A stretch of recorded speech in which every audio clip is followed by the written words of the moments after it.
Magandang araw po sa ating lahat. Ngayon ay magla-lunch po tayo. Ang ating lunch is curry means beef. Kakain natin ng kupos. Hindi tayo nagsaing. Ito muna ngayon ang ating pagkain. Pero bago ang lahat, mag-pray muna tayo para ma-bless po ang ating pagkain. God, salamat po sa pagkain na nasarapan ko. God, hiniling po na bendisyonan mo po para madagdag pong lakas po sa aking pagtatrabaho para po sa aking pamilya, para po sa lahat. Salamat po God sa mga blessing na binigay mo sa nakaraan at sa susunod pa. Salamat po God. Amen. Yes. Kain po tayo.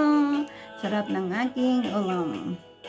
Ito means beef and may talong at saka dahon ng bawang at saka bell pepper.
Pasensya po dahil ito lang po ang aking kayang mai-content kasi wala tayong mai-content kasi nagtatrabaho tayo sa loob ng bahay at saka 1 month na wala tayong day off.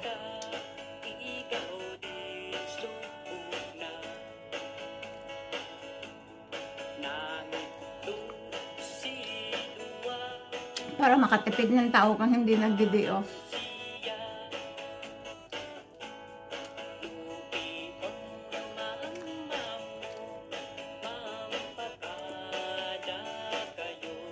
Ang sarap to.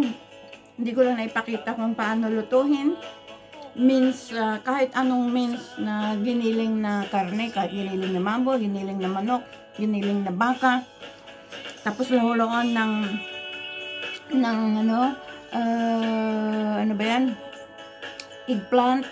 Tapos yung dahon ng bawang. Tapos bell pepper. Tapos lagyan ng maraming sili. Oh my God! Ang sarap. Mas lalo pag ikain natin ng masarap na kanin. Wow na wow.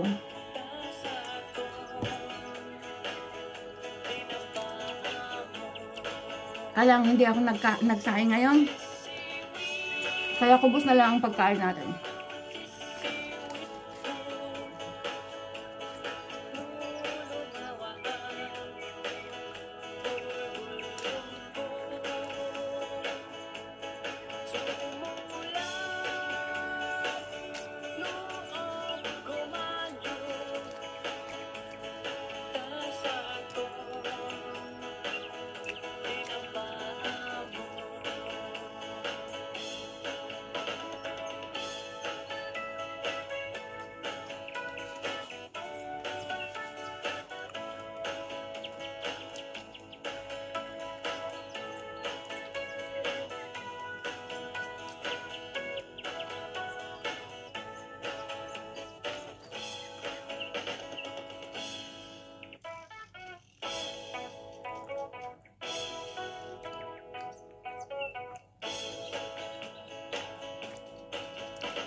Sa mga ibang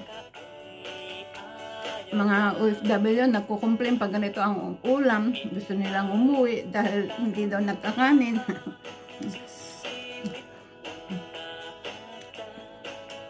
Kung pupunta ka sa mga Saudi, alam mo na kung ano yung pagkain. Huwag mo nang hanapin yung pinakbet or what. Siyempre hindi ka nga makapagluto, di yun ang kainin mo, ganun. Kaya nga pupunta tayo sa para huwag nating hanapin yung kamatis or what.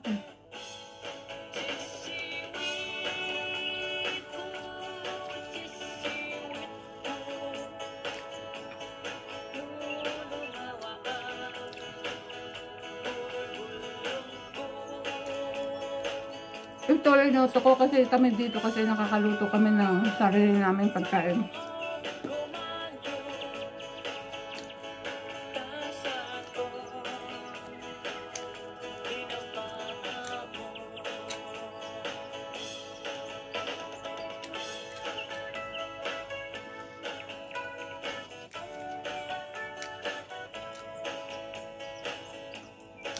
Manghang.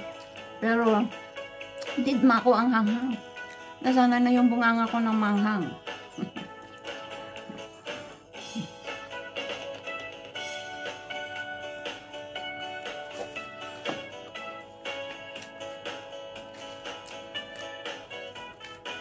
Matagal-tagal na rin tayong hindi kumain ng kubos.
Bawang.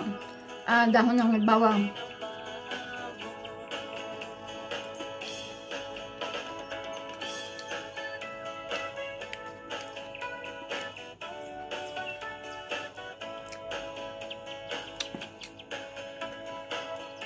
Sarap.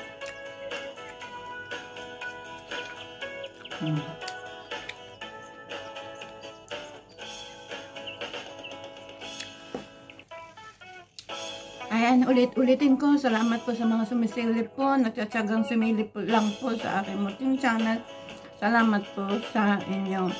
Hindi ko man kayo kilala, pero ang Diyos kilala kayo. Mag-ingat po tayo sa mansulok ng mundo. Shout out po sa lahat ng pamilya ko dyan sa Pilipinas at saka ibang bansa. Hindi ko man kayo ma-shout out. Mga kaibigan ko dyan, mga relatives ko, mga manliligaw ko, mga ex ko. Mag-ingat po tayong lahat. Bye!